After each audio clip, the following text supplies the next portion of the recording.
When Quinn said these words, Fex felt his confidence. He wanted to say he was crazy for trying to take on such a monster when he could barely dodge its attacks. But for some reason, with his tone of voice and the air around him, it felt like something in Quinn had changed compared to him a few moments ago. "Who are you, really? Is this the difference between the Punishers and the rest of us?" So far, Fex had multiple guesses about who Quinn was, but all of them seemed to be missing the mark. Everything just didn't go together yet. Still, Fex went off to the side and leaned up against the building wall. Ham, who had been flying and hovering in the air for most of the time, came swooping down. "Ham, if I don't come back from this, I want you to go back to the others. Don't stay here," Fex ordered. "What do you mean?" Ham replied. "I know the wounds are bad, but you should eventually heal from this, right?" As Ham said those words, he started to look at the wounds. Although they would take a while to fully heal, it was obvious if the healing process had started or not, as the bleeding should have already stopped.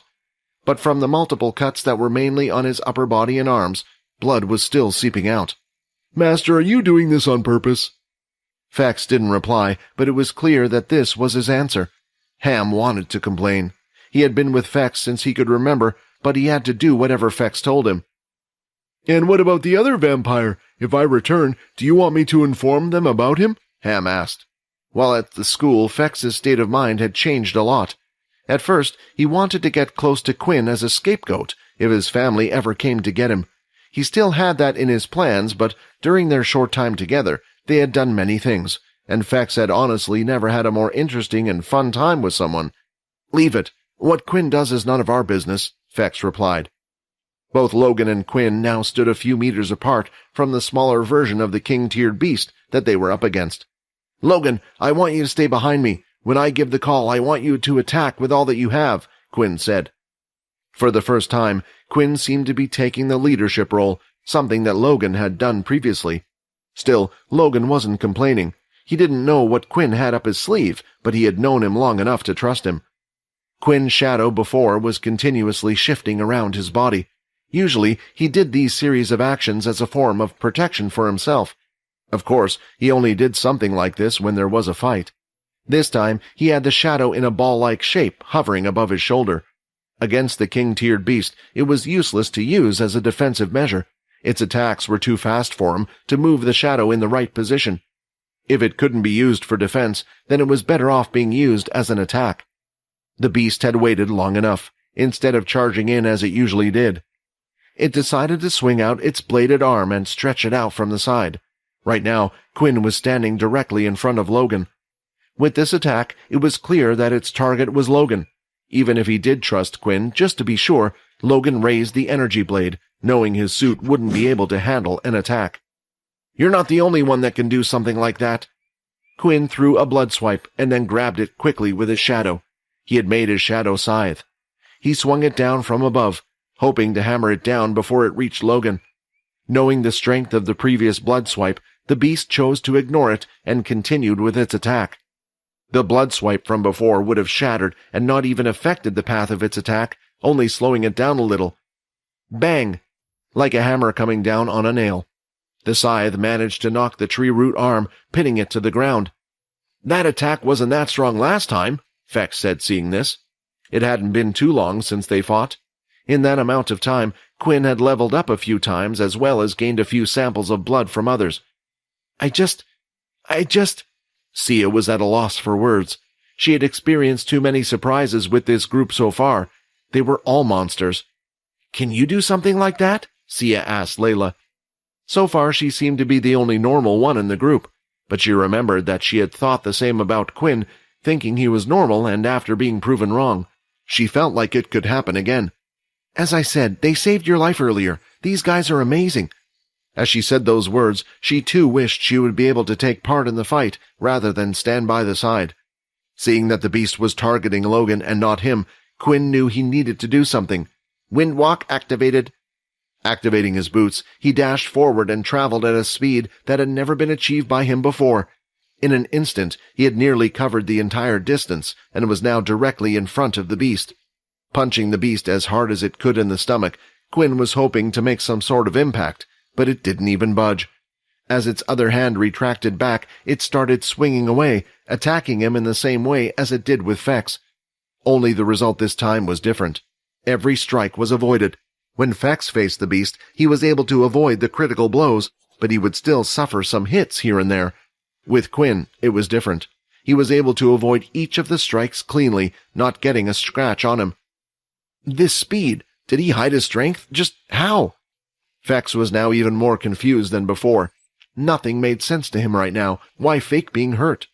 Why risk being attacked by such a strong beast, and how only moments ago Quinn was unable to avoid the strike? But at this moment, he was able to perfectly evade every strike. His speed even surpassed Fex's at this moment. When improving Quinn's stats, each time it went up by 10, there was a significant improvement, and even he could feel this.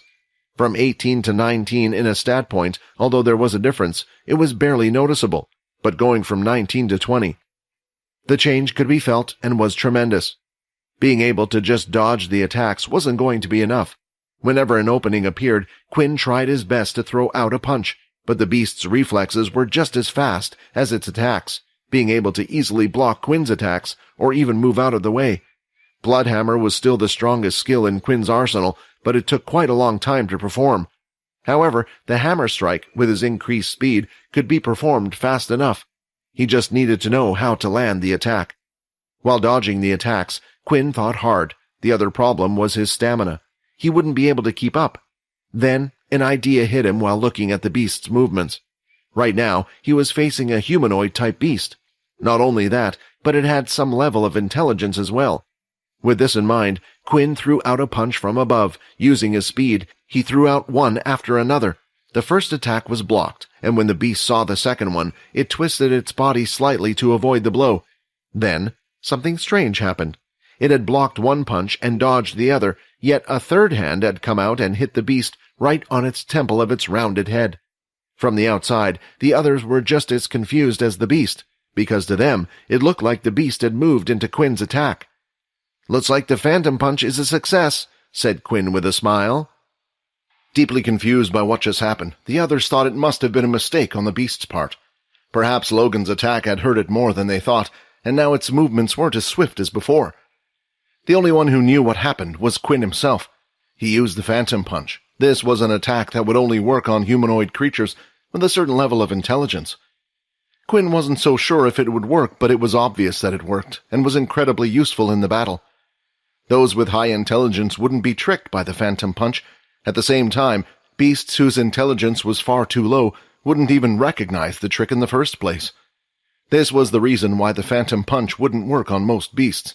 However, it seemed like the beast in front of him was perfect for the phantom punch. The level of intelligence was enough for it to be tricked, but not high enough to recognize that it was being tricked.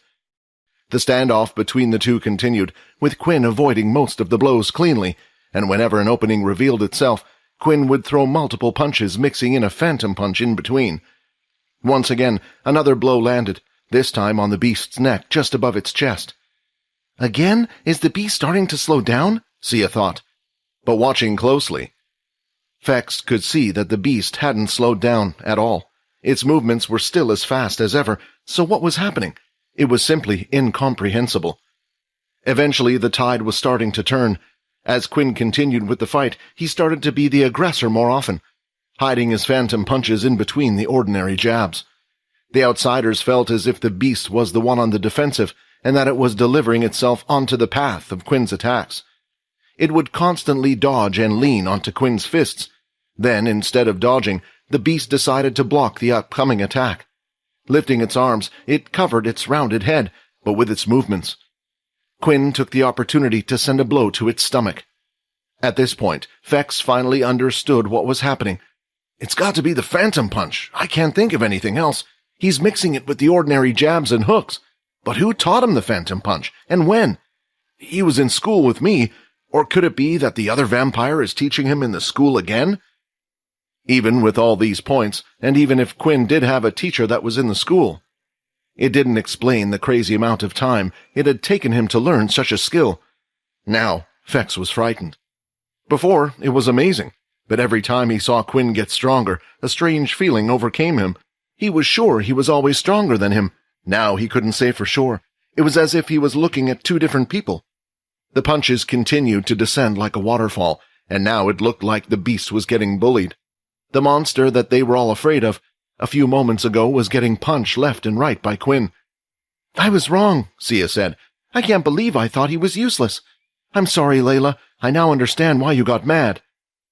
As Layla watched Quinn, even she hadn't expected something like this from him. Although the tides had turned in the fight, with Quinn being able to attack the beast several times. It did not affect it whatsoever. The blows didn't leave any wounds or marks, and it had barely moved from its original position due to Quinn's attacks. "It must be doing something," Quinn thought. Otherwise, why would the beast attempt to block the attacks? Still, he wasn't doing enough damage, and if he continued like this, his stamina would run out before the beast. "Looks like I have to use the hammer strike after all," Quinn thought. There was still a problem, though. The hammer strike may be quicker than the blood hammer, but it was still far too slow for the beast. Another phantom punch was delivered to the stomach. As the beast went to block the attack, a flash step was performed, and Quinn was now standing directly behind the beast. The movements of the hammer strike had started, and the beast attempted to turn around. As it did, its movements slowed down, and its feet got stuck in the place where it was standing. It hadn't noticed that during the fight, Quinn had moved his shadow down to the beast's feet. Holding it in place, the plan was never to keep the beast there. He knew it wouldn't hold it back long enough, but it was enough time for him to perform the hammer strike. Placing his foot down, he pulled one arm back and snapped the other one out, hitting the beast right in the center. For the first time, it lifted into the air, and when it landed, the beast stumbled, struggling to stand on its 2 feet. "Logan, get ready!" Quinn shouted. "Maximum output!" Logan shouted, and his final guitar-like weapon doubled in size. The beast was now recovering. It was about to lift itself off the floor. The attack was effective, but not good enough. Afraid that it might move and avoid the decisive blow, Quinn reacted fast. "Shadow Void!" A bubble-like space was created in an instant. It was the same as the Shadow Void from before, but this one was a lot smaller.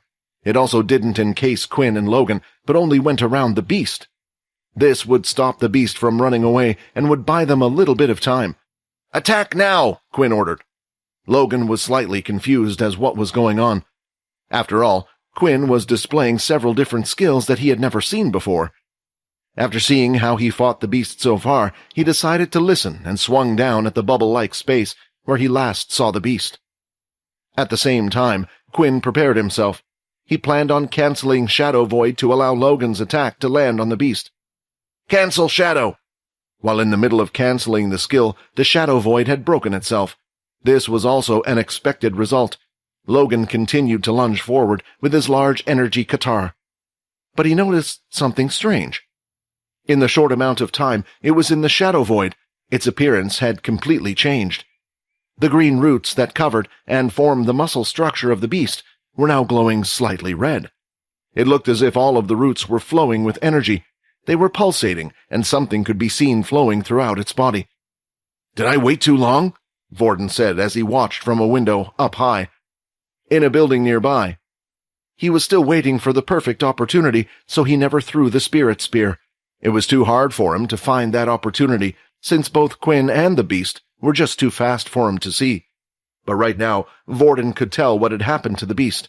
It was now in rage mode, something only beasts at a higher tier could do. When they feel danger or their life was jeopardized, a beast could go into rage mode. With this, the maximum amount of energy from the crystal inside them would pump around their body. Beasts rarely went into this mode, due to the fact they could only go into it once, if all the energy from the crystal was used up while in rage mode. They would die and no longer exist. It was a move only used in desperate times. The other problem was, if a beast was killed while it was in rage mode, the crystal obtained from it would be useless. Travelers would often try their best to defeat the beast before it entered rage mode. It was clear, though, a beast in rage mode was a lot stronger. Even with his help and the new and improved Quinn, Vordan was unsure if they could beat it. The guitar continued to thrust forward. Seeing this, the beast knocked the weapon away, shattering it, as its attack collided against the weapon. Lifting its legs out, it extended like a fast piston, hitting Logan in the stomach. Logan was flung back in the air and was thrown several feet down the street. As he was chucked through the air, several of the spiders that made up the suit seemed to fall onto the ground as well. They had been damaged, beyond what they were capable of withstanding, and could no longer be used. "Why? Does the world want us all?" Layla said. Fex, seeing this, was now sure. He had made the right decision. He had been suppressing it this whole time, but with the blood loss, his lust had grown to the maximum. Purposely not healing himself, Fex had done this as a last resort, and it was time to use it. Slowly his body was starting to change, his muscles were bulging, his skin shrinking, and his hair was falling off from the top of his head. Ham flew away from his master, looking back at what Fex had become. He had a sad look on his face. "So you did transform." Vordan had the best view of what was going on down below. The two girls, along with Peter, were at the opposite end of the street, hiding between two buildings. Their heads were tilted around the side. It was quite a distance from the fight, but still close enough so they could see everything. Vordan himself was in a building, but was on the 4th floor, looking out from a window. One of the light balls that Logan had shot out earlier was hanging from the very top of the same building. He carefully watched what was going on. He needed to see and wait for the right moment to strike. At one point, when Logan had attacked the beast, he thought that was the right time. He and Rayton had switched places, and Rayton was ready to throw the spirit spear. Just before doing so, Rayton informed Vordan about something. With the use of MC cells from both Logan and Sia, Vordan right now had one of the strongest support abilities out there. What they found out was, now with a higher level of support ability came more options. Sia's ability limited her to creating only one spear at a time. This limit was still there, even with the increase in power, but there were a couple of differences. More MC cells could be put into the spirit spear, creating a more powerful spear. How long or what the effects were, they couldn't tell until the spear was thrown. Once they obtained this information, Vordan felt like it was best to create a stronger spear, one as strong as possible. They might only have one chance at this. The more powerful the attack when using an ability, the more MC cells it would use.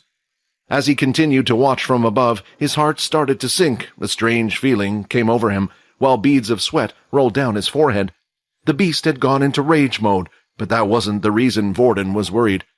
It was because there was something else down there with them that had brought back bad memories. Fex, who was leaning up against one of the buildings, was no longer there, or at least was no longer himself. Instead, the site of what was known as a bloodsucker was there instead. It looked nearly identical to the time he had faced Quinn back on the Red Portal planet. There were a few differences, but the horrifying creature brought back memories. That day, Syl had saved his life, fighting against the bloodsucker, and in his place, Ian was killed. When Quinn was the beast, there was no telling friend from foe. Vordan had kept silent so far, not wanting to reveal his position to the beast, but as he saw the bloodsucker moving towards Quinn, he needed to shout out. "Quinn, behind you!" Vordan shouted. Quinn had his eyes set ahead, looking at the beast. He was also concerned about Logan, who had been hit, but hearing the worry in Vordan's voice, he knew it was urgent. As he turned his head, he could see a bald, muscle-bound creature. The claws on its hands had widened. If it wasn't for the clothes that it was wearing, Quinn would never have known it was Fex. "What is that?" Quinn said. "Is it some type of vampire transformation?" As he looked into Fex's eyes, there was no longer any white in them. It was completely black. No emotion was felt by them. "Is he even still sane?" "Don't you remember?" the system said. "He has turned into a bloodsucker." After hearing the system say those words, Quinn briefly remembered when he hadn't consumed blood for a few days, his transformation had begun. A message appeared before his mind went to black, saying his transformation into a bloodsucker had been completed. "Did he do this willingly?" Quinn asked. "Perhaps for a vampire to turn into a bloodsucker, they must have an immense amount of thirst," the system explained. "My guess is, when he was wounded by the beast, he suppressed his healing abilities, allowing the blood to continue to drain from his body. When enough blood had poured out, he allowed his body to heal, using the last bit of his energy. Once the healing process was completed and his powers had been used, his thirst was at its maximum. It's a risky thing to do if you allow too much blood to leave your body and your wounds weren't able to heal, then it could be life-threatening. I'm surprised this young boy knew how to do such a thing. Vampires aren't often taught this, since a bloodsucker doesn't even see its kind as a friend, which would suggest he is an important figure, perhaps the son of one of the vampire's heads." Although the explanation was interesting for Quinn, he didn't have much time to think about it. Right now he was stuck between the two of them. On one side was the raged king-tier beast, and the other a bloodsucker. Quinn didn't know which one was more troublesome. When Quinn turned into a bloodsucker, all his stats were doubled, but his health decreased, and he was unable to use his vampire skills. He looked to his left, he looked to his right, waiting for one of them to make their first movement. At the same time, the bloodsucker and beast dashed forward. "Damn it, Shadow Cloak!" Quinn said. From his feet, the shadow rose, and suddenly Quinn had vanished from their sight. However, it didn't seem like either one of them was interested in him. As Quinn hurried to escape from the area, the two of them clashed in the center of the street. The bloodsucker swiped its claw, while the beast threw out its balded arm. As the two clashed, the power between the two of them was so strong, it looked as if ripples were being created in the air. At first, Quinn wanted to go check up on Logan and pull him off to the side to see if he was okay. But when he looked at where Logan was last seen, he was no longer there. Peter had already dragged his body from the street and brought him over to the two girls, although they didn't have to do much. Logan had already removed the helmet part of his suit. His mouth had blood trickling down from the side. The miniature robotic spiders were working away, patching him up here and there. They could fix the external wounds, but not the internal ones. It was clear Logan could no longer fight. Instead of going over to where the others were, while the other two were busy fighting, Quinn decided to stay quite close to the fight. He was learning a lot from the fight. While watching, their speed was so great, Quinn couldn't keep up. To the others, they were nearly unable to see anything, apart from once in a while, when there would be a standoff of power. As the fight continued, Quinn was able to see each attack made by the two of them. Although they looked wild and random, as attacks came rushing out from both of them, it looked like it wasn't the case at all. A lot of Fex's original martial arts moves were still involved, and the beast, too, was picking its spots carefully, making it tricky for Fex to get a clean strike in. One thing was clear, though. If Quinn was to fight either one of them the way he was now, he would be in an instant. Still, he chose to stay close, since learning from the fight wasn't the only reason. In the back of his mind, there was one thing he kept thinking about: the quest. The reward of the quest would help him grow in the future. Not only did Quinn want the experience points for King-tier Beast, but he also wanted the quest reward. Most likely, if Quinn wasn't the one to deal the finishing blow, it wouldn't count the quest as completed. While the beast was in its rage mode, there was only one attack that could do any type of damage, and that was the blood hammer. The only question was how. How would he get the last hit? The fight continued between the bloodsucker and the king-tier beast. At first, when the two of them fought, it looked fairly even between them. Neither one of them was getting significantly hurt by the other. This was good for Fex. When a vampire turns into a bloodsucker, their health, or in Quinn's case HP, decreases. Their wounds would also no longer heal. It was a starved state for vampires, a mode that allowed them to grow stronger to consume blood, but also acted as a double-edged sword. However, slowly one of them was starting to get an edge, and it looked like it was the bloodsucker. Quinn was starting to notice that the power and the speed of the king-tier beast were finally starting to slow down. The beast had been in combat with multiple opponents, and multiple times, so it made sense to Quinn, but this wasn't the reason why. It had an inhuman amount of stamina, and could continue to fight the students for hours on end. The reason why it was starting to slow down and weaken was because of its rage mode. Simply put, the crystal inside was drawing out more power than it could generate, and now the beast was slowly dying. Not understanding what was happening, Quinn felt like this was his chance to attack. Whatever happened, he needed to get that last hit. He had used most of his MC points during the fight, and right now, the only skill he could use was the Shadow Cloak, which he used to hide his presence. Quinn planned to inch closer and closer and try to get behind the king-tier beast. While it was distracted fighting, Quinn would prepare the blood hammer and perform a flash step, dashing him forward just before delivering the punch. Trying to implement his strategy, he slowly started to creep towards the fight.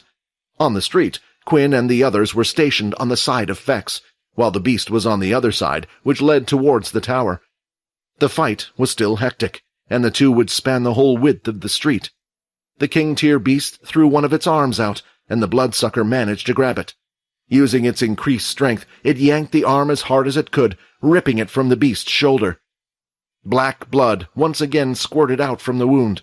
Quinn had seen this before, when Logan had done the same thing. Soon the beast would heal, but this was Quinn's chance.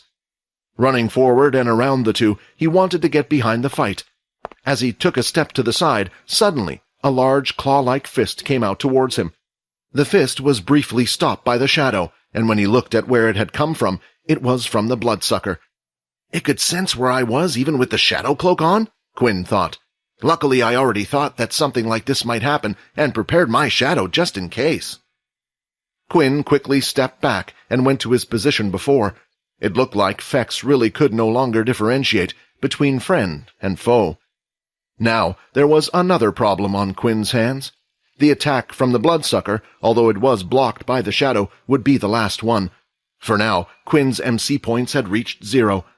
0 of 100 MC. He couldn't complain, though. Due to being underground, he was able to use the shadow more often than he usually could. It seemed like his powers and the amount of MC points taken to use the skills had lessened while down here. Yes, he could no longer use his shadow cloak, but against these two there was no point using it anyway. They could both sense his presence with or without the shadow cloak. The only thing was, now the others could see him as well. When Quinn had disappeared, they thought he perhaps had left the scene. They never imagined he was still close to the fight. "Quinn, what are you doing? Leave it to the two monsters," Vordan said from above. "Does your friend have some type of pride or something?" Sia said. "The only reason I can think of him staying is that he wants to be the one to kill the beast." Layla agreed with Sia for once. She didn't know the reason why Quinn had chosen to stay. Was he worried about Fex? Or was it something else? The beast had done the same, as last time after its arm had been ripped out. It wanted to take a few steps back and start to recover, but the bloodsucker wasn't going to let it go. When the beast dashed backwards, the bloodsucker chased it. Before, its other opponents had been too slow. It didn't expect something to be able to match it in speed down here. With a swipe to its chest, the red roots were split open, and the black blood squirted out once again. "It has to be. I need to get that last hit." Obsessed with getting the quest reward for thing, Quinn dashed forward. When he got close to the two of them, the bloodsucker turned around. The beast behind it looked like it was barely standing. "Come on, come at me, Fex!" Quinn shouted as he threw out his leg, performing a vertical slice of red aura. Seeing this, the bloodsucker leaped in the air, and it looked like it would close the distance between the two with one jump. "Quinn!" Layla said worriedly. Peter was already on the move. He dashed out, hoping to take the attack in Quinn's place. However, they were too far, and he would never make it in time. The others expected Quinn to attempt to dodge, but instead, he started to go through the motion of the hammer strike, timing everything perfectly when the bloodsucker jumped. Just when it was about to land, Quinn performed a flash step. Avoiding the attack, he appeared in front of the king-tier beast. "Bloodhammer!" The beast was already weak, and using all the strength he could, he snapped back his arm and with the punch, released the power of the level 2 blood spray, performing a bloodhammer. A loud, shotgun-like sound echoed through the underground town. Carefully, Quinn had hit the same spot where the bloodsucker had clawed out the roots, protecting its upper body. Unlike before, the attack seemed to go through. "Did he do it?" Layla thought. Peter had stopped running, and a smile appeared on his face. He could tell Quinn had done it because he felt stronger. "Quest completed. Defeat the king-tier beast." Multiple notification screens appeared at the same time, but Quinn didn't have much time to read all of them. While celebrating his victory, a strong fist came out from the side, hitting him on the body and flinging him through the air. Looking down, Quinn could see the bloodsucker's ugly face. "That hit! It came from Fex! Was I too greedy this time?" Quinn said. "It's not usually like me to be like that." While having these thoughts, he quickly realized something. He wasn't. Surely a full-on hit from Fex would have killed him, but the reality was it hadn't. Quinn had hardly been hurt at all. 50 of 95 HP. Using his blood bank, he was able to heal most of his wounds and recover around 60 of his HP points. That meant the attack had only taken a little over 10 when hit.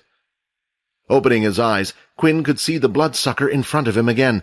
He had been chucked into the air and sent back, but it wasn't too far, as the blow had significantly weakened, and now he knew why. Looking at Fex, a large, thick blue spirit spear was stuck inside the bloodsucker. It was hard to even call it a spear, as it seemed to be around the same thickness as an adult human. It looked more like a column that would hold up buildings. "Quinn, I can't produce another one like that. Finish him now if you can," a voice was heard shouting from down the street. Looking behind the bloodsucker, Quinn could see Vordan running towards him. The spear had come from him, waiting for the right moment to throw the spear into the king-tier beast. It looked like it would never happen, and eventually the beast had already... But Vordan was glad he had held out. After Quinn's attack, he could see what was going to happen, and threw out the large spirit spear into Fex. It was thanks to this that the blow was significantly reduced in terms of power and speed. Still, Vordan knew he needed to continue, and to act fast. After throwing out the larger spirit spear, he was unable to produce it again. Because of this, Rayton switched places back with Vordan and ran out, hoping to support Quinn. He could only throw the regular spears now, but it was better than nothing. "Fex?" Quinn said. No, he couldn't do that. It was only because of him that they were able to kill the king-tier beast in the first place. They could have quite possibly died there today. It wasn't fair for them to hurt their savior. "What do you want to do?" a voice said next to Quinn's right.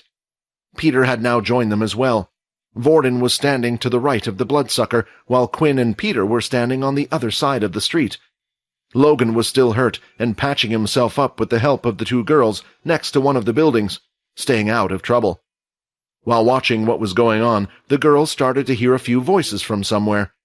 "So, just a little further ahead and the beast you encountered before should be here?" a confident young voice said. "Yes, sir. Every time we wanted to go explore the tower, the beast would come out and stop us. This happened several times while trying to make our way towards the tower, no matter which direction we came from. It seems to be protecting something," a female voice said. "Unfortunately, each time we faced the beast, although we were able to come out with our lives, we were unable to defeat it." "I would agree with your prediction," the confident voice replied. "You were right to not report this to the other shelters, as well as the military shelter. Hopefully that treasure can do well for our faction. So, what do you think about that loud bang we heard a few moments ago? Do you think this place was discovered by others?" another male's voice asked. "That's why we're heading there now." Layla and Sia could hear the group. Soon they could see where the conversation was coming from. Down the street, a group of travelers was walking together.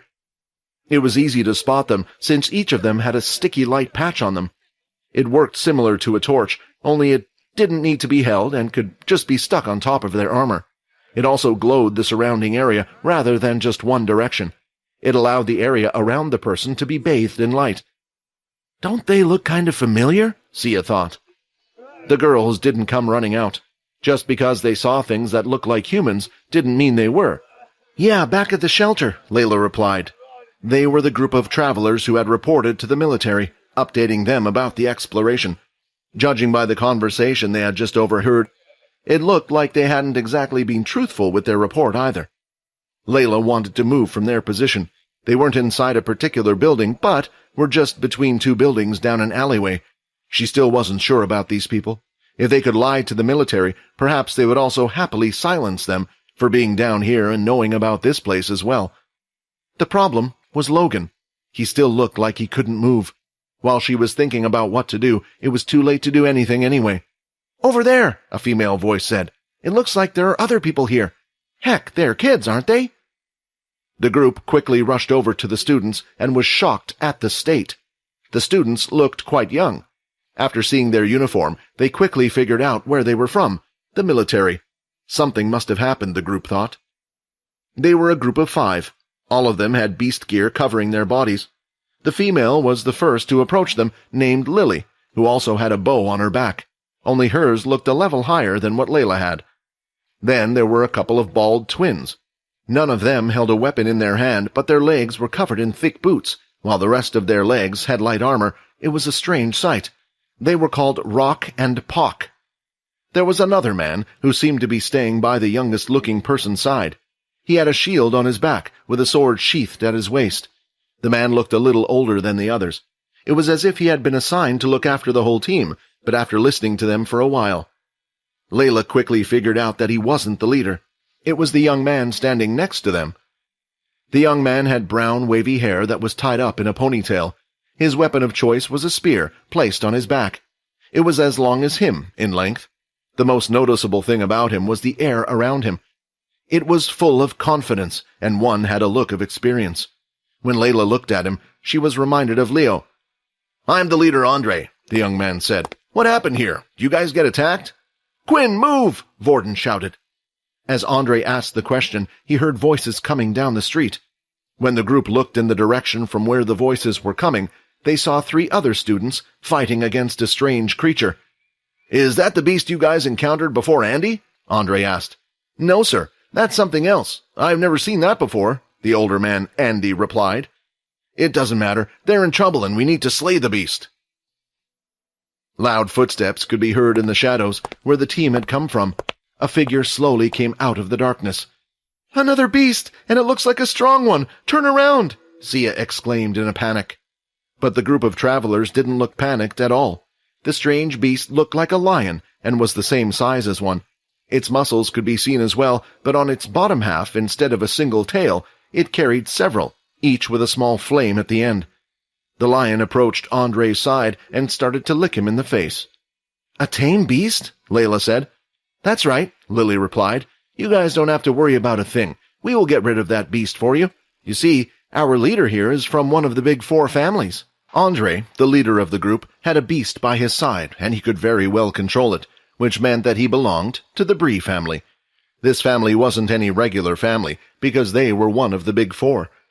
But Layla couldn't recognize Andre. Although apart from the leaders, anyone from the big 4 wasn't recognizable unless they had a bad reputation. The Bree family was a bit unique compared to the other strong families and original families out there. Their ability had always existed, only it wasn't as threatening as the others. Before Earth started the exploration of beast planets, the Bree family were only able to tame one thing, the current animals on Earth. It was only after the exploration that their true power came to light. Beasts from other planets were a lot stronger than animals back on Earth. Depending on their level and control of the ability, it allowed them to tame higher and lower-level beasts. It would also affect the number of beasts they could control at one time as well. Their power was borrowed power, in a way. They weren't the ones that did the actual fighting, or this is what others would think. It was the general thought between the public, or those that had never seen a Bree before. The Brees were incredibly talented when it came to fighting, but while taming a stronger beast, one would have to show it was stronger than what it was trying to tame. There would be cases where this wasn't needed, but for the higher levels, it was a different story. With their incredible fighting skills and strong beasts, they were able to work together, creating a powerful force, and eventually climbed up the ladder to be a part of the Big 4. Just relying on others' powers wasn't enough to make it at the leader's table. The group of travelers was already gone. Lily, the archer, had decided to stay behind to keep a close eye on the students, just in case any other beasts appeared. Layla wanted to say something, as she was sure Quinn didn't want Fex to be hurt and was trying to come up with a way to save him, but she couldn't think of a good explanation, and they had already gone. "Don't worry, my friends are strong," Lily said with a smile, trying to comfort the students. She thought they must have had such a terrible experience fighting down here in the dark. "That's what I'm worried about," Layla thought, "because my friends are strong as well." With all 3 of the boys standing around the bloodsucker, it was confused about who to target. Suddenly, it started to sniff into the air like some type of hound. "What's it doing?" Peter asked. Quinn thought the same thing, but that's when he realized what a bloodsucker was. It was a starved vampire. It was unable to consume the blood of Peter and Quinn, so the only one there it would be interested in was Vordan. "Vordan, run!" Quinn shouted as he tried to dash to his side. But the larger spirit's spear had worn off, and at most, Vordan was able to produce 2 more spears, slowing down the beast by 20%. Even with this reduction, it was still a lot faster than Quinn, and he would never be able to reach Vordan's side in time. Seeing the bloodsucker heading toward him gave him bad memories once again, and he had frozen in place. Vordan hadn't felt fear like this in a long time. "Syl, we need you!" Vordan shouted. Trying to think quickly on his feet, Quinn took out the flask. He was hoping if he popped open the lid, the smell of blood would allow it to change its target. However, even before Quinn was able to do that, A strange lion-like beast had jumped in between Vordan and the bloodsucker. As it pounced towards the bloodsucker, the flames on its tails grew brighter. The two of them clashed in the center, claw against paw, and surprisingly, it was outpowered and pushed back. It was chucked to the ground and rolled on the floor, before quickly picking itself up and growling loudly at the creature. "Looks like you're going to need my help with this one, Cookie." The young man Andre held out his spear and stood by his lion's side. "This is not the same beast we encountered before," Andy said. The others had now come and joined their leader in battle. "This beast is stronger than Cookie. Not only that, but it seems to be stronger than the king-tier beasts we had met earlier." When Andy and his group of companions came down to fight against the king-tier beast, they weren't strong enough to force it into a rage mode. This is why they believed the bloodsucker was more powerful than the king-tier beast. When both of them were fighting at their full power, they were even. The two bald twins had appeared, one by Vordan's side and the other by Peter's side. "You guys did well to survive against such a thing," one of them said. "But you can now leave it to us," the other said, ending the first one's sentence. "We will take you back to your friends. Follow us quickly, as we must help our leader to fight." The twins were insistent, and before they could even reply, they were already trying to pull both Vordan and Peter out of the fighting area. While being pulled along, Vordan was moving his head around the area. "Where's Quinn? Wasn't he on the other side? If he's hiding, he must have a reason," Vordan thought. However, when one of the twins tried to pull Peter, they were suddenly stopped. The twin yanked again, and it felt like he was trying to move a large boulder. "What are you doing? Why won't you move? If you stay here, you will be..." Peter then looked back in a certain direction. He waited a while before replying. "Okay, but don't touch me, or I might bite your hand off." The twins started wondering about who this student was. They had come to save their lives, and he was threatening them, although he wanted to snap back. He knew they were only students, and they must have gone through a lot, which was why Peter had responded the way he did. The two boys were taken out of the area, and now Andre and Andy felt like they could fight with no worry. The bloodsucker went towards the two in front of its eyes. It hadn't been injured much, but it was still starving from blood, as spit started dripping from its mouth. The first to move out of the two was Andy. He jumped forward with his large shield and braced himself for an attack.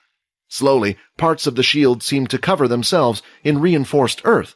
The core and metal part of the shield could be seen, but now the shield was twice the size, and the outside was covered in parts of the earth. The attack hit against the shield, breaking most of the earth away, but the shield was still perfectly intact. Still, the power of the strike caused Andy to slightly tumble himself, nearly falling to the ground, but a hand was placed on his back, stabilizing him.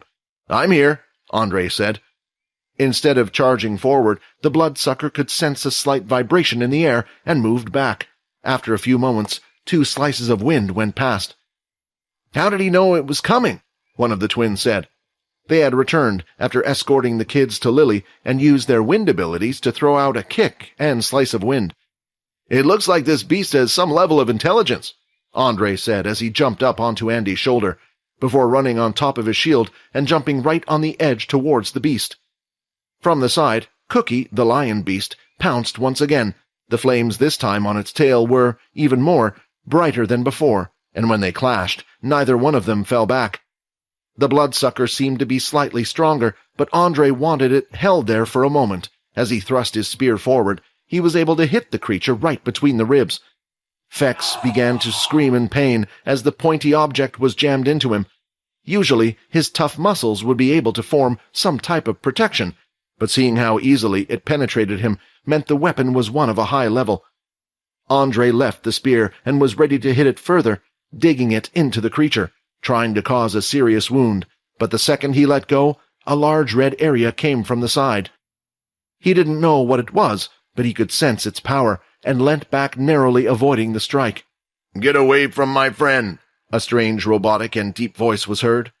As the group turned to look at the speaker, all they could see was a human figure dressed in a black suit, wearing a demon mask that was covering its bottom jaw, while its eyes were white and shaped like a demon. After completing the quest successfully, Quinn didn't get much time to check the rewards or see what he obtained.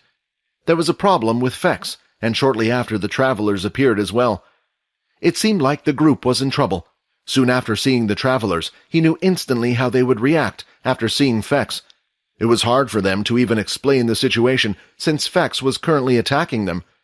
However, Quinn felt like he had a way to solve their current issue, only he didn't have much time to act. During the fight with the king-tier beast, he hadn't done this because they needed Fex in his bloodsucker form, but Quinn still had the flask that Fex had gifted him. Once he drank the blood from the flask, it should be enough for his body to turn to normal. Right now, these travelers that were trying to help were just getting in the way. Hiding in the shadows, Quinn started to think about his next move. What he didn't expect to happen was that the small group of travelers would be able to overpower the bloodsucker. After seeing him get stabbed in the ribs and howling in pain, Quinn had enough. "I need to do something," Quinn thought. Although he didn't know what rewards he had received from the quest, there were two standout things he knew he had gotten without reading the system messages. The first was his level. Level 18, 10,730 up 25,600 EXP, 6 free stat points. With each level, a large amount of EXP was required to level up, and by defeating one beast, Quinn was able to level up 3 more times. At the higher levels, it would usually take a huge amount of time for one to level up.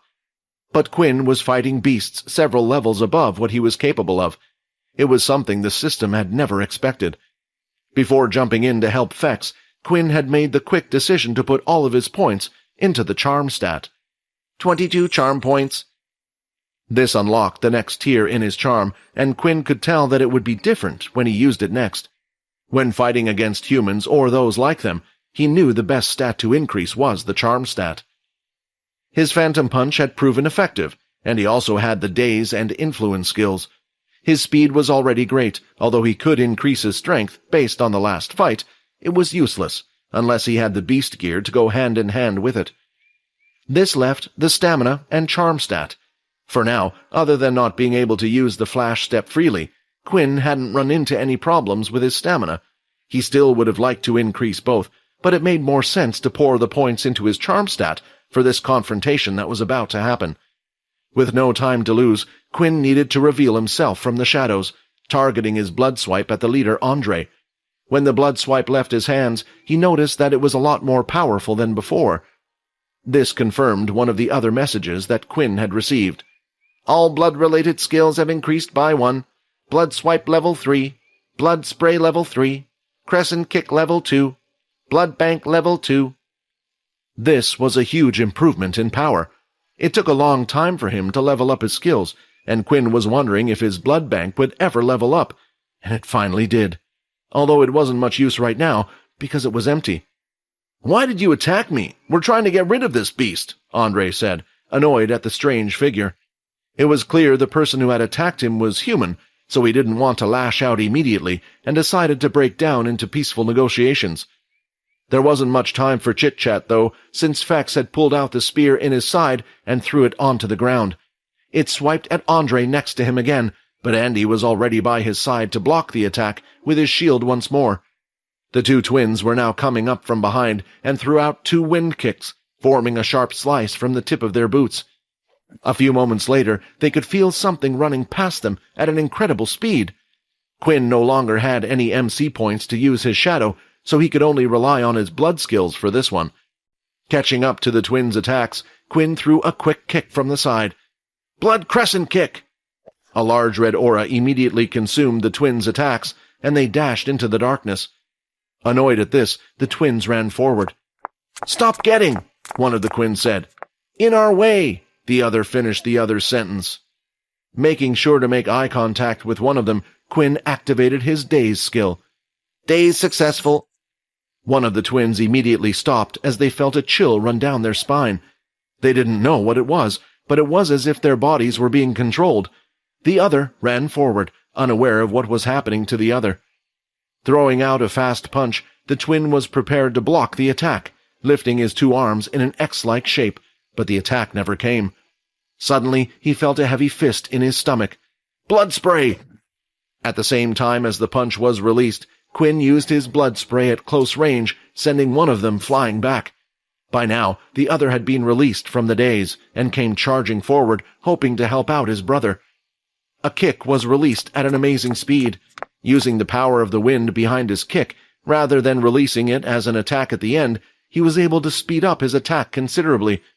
Seeing this, Quinn decided to match him toe-to-toe, throwing out a kick of his own just as fast. The two legs clashed mid-air as both of their shins struck each other. "Who is this person?" the twin thought. "He's just as fast as me, and I have beast gear on as well as using my wind abilities. The gear he's wearing doesn't look like it's made from high-level beasts, so what could it be?" While in the middle of this thought, he could see a flurry of fists coming towards him. He had knocked away the first one and attempted to block the second, moving his head to the side. Once again, just like with his brother, the attack that was meant to come had never come, and a fist came out from a different direction altogether, hitting him right on the head and knocking him down to the ground. With this attack, Quinn decided to not use his blood spray. 22 of 95 HP. Using the spray with his punches once in a while, and the blood swipe would continuously lower his HP. It was the big downside of using the blood abilities. Still, with the phantom punch, other than his mind feeling more tired as he used it, he had another skill he could rely on. Both Andy and Andre, including the beast, were busy with Fex, but from the corner of their eyes, they could see that the strange figure had easily dealt with two of their men. This surprised Andre. The two Quinn had dealt with weren't weak. They were strong and had gone on countless Orange Planet expeditions. They even survived and escaped a confrontation with a king-tier beast. It was why Andre wasn't worried about them and continued to deal with the bloodsucker, but he had never expected this. Looking at Andre's fight against Fex, Quinn could tell he was strong. All three of them were evenly matched against him. Even with Quinn's speed increase and power increase, he wasn't as strong as Fex in his current form. With the little HP he currently had, on top of no longer having any MC points to use his shadow ability, Quinn didn't want to do anything stupid like confront Andre and Andy. He quickly popped the lid of the flask, and straight away he was able to smell the sweet aroma of blood coming from it. "I hope this works," Quinn said, and just like that, Fex turned his head, catching the same smell as Quinn. Now, this was the hard part. Immediately, Quinn started to run off in the direction of the tower, and Fex chased after him. Both of them ran down the street into the darkness. Both of them were now invisible, since they were no longer in the sticky lights that Logan had shot on the street. "Should we chase after the two of them, sir?" Andy asked. Looking at the two, Andre found it strange. It didn't seem like the creature was following the strange masked man like he was his master. Instead, it looked like he was trying to... "Leave them be. We have to go back and check up on the students," Andre replied. Quinn started running at full speed, activating his windwalk boots, but he knew it would be useless with the great speed of the bloodsucker. The only thing he could do was run into buildings to slow Fex down. While Quinn was able to navigate smoothly through them, Fex would bang into several items, or use his brute force to smash into them. "This should be far enough," Quinn thought. In one of the abandoned buildings, there was an empty large room. He quickly placed the flask on the floor and ran aside. He was still unsure if Fex would continue chasing after him or go after the flask. When Fex reached the flask on the floor, he immediately picked it up, using its clawed hands. He shook the flask and poured the contents into his mouth without allowing a drop of it to touch the floor. Once the flask was empty, the bloodsucker started to sway, as if he was drunk and was about to collapse on the floor, and soon after, he did. While looking at the body from a distance, it looked like the body was starting to shrink. "Well, I'm glad that's over with," Quinn said. While Fex was busy going back to his regular self, Quinn looked out the window and at the tower. It now was only a few buildings away. "I wonder what's in there." Andre and Andy decided to not chase the strange creature and went over to check up on the twins. They were no longer on the floor in pain. Their armor had managed to take most of the damage, but still, the strikes and attacks they received were powerful enough to knock the two of them down. "Who was that guy?" one of the twins said as he accepted Andre's hand to stand up from the ground. "I'm not sure. I haven't seen that ability before either," Andre replied. "Most likely an original that's on this planet or an independent traveler." "What? Was it that strong that we hadn't seen it before?" the other twin replied. It was their job to know who was on the Orange Portal planet with them.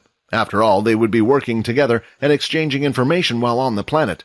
They were sure that other than the military, they held the second highest position of power as one of the big four on this planet. There were other shelters around, but these two were the most renowned, and where most civilians would take refuge due to their reputation. "Hey, I think you better come and take a look at this," Andy shouted to the others. The three of them prodded along, and when their eyes made contact with what Andy was looking at, the two twins nearly keeled over from the shock. That's the king-tiered beast we fought against before," the twins shouted. They had fought several times against the king beast as a team without Andre, so they knew the strength of the beast. They couldn't believe that what had caused them so much trouble was now dead on the ground. "What do you think happened?" Andy asked. Andre then knelt beside the beast and started fleshing out certain parts of the beast's cadaver. They knew what he was doing. He was looking for the beast's crystal. Only after fleshing out several different areas of the body with his small dagger did he finally find the crystal. It was located where the human heart would be, slightly to the left of the middle of the chest. The extracted crystal didn't look common at all. It was clearer and wasn't as murky and cloudy as lower-tiered crystals. But there was something far different in this crystal. It was the fact that it didn't radiate any light at all. Usually, an extracted beast crystal would give off a glow. It would pulsate with energy, as if the crystal was a living being. However, the crystal in Andre's hands didn't give off any light at all. "I'm surprised. There's still a crystal inside? How come it wasn't extracted?" one of the twins said. "Perhaps it was killed recently," Andy replied. "Also, the fact that there is no glow would suggest that the beast has gone into a type of rage mode." Hearing this, the twins gulped. They remembered how tough and frightening it was to fight this beast without it going into a type of rage mode. To be honest, the two felt lucky to be alive fighting against such a beast. "Perhaps the creature and the strange man from before were the ones that killed it?" Andy said. "They were the only ones here at the time." "No," Andre replied. "There were others here as well." While saying this, Andre looked in the direction of Vordan and the others. When they had arrived, it seemed like they were in combat with the strange creature. "They were here before us, and they might have seen something. They might have some answers for us." Hi, Quinn here. Wondering what happens next? If you want to jump the queue and unleash all episodes, click on the link here and install the Pocket FM app.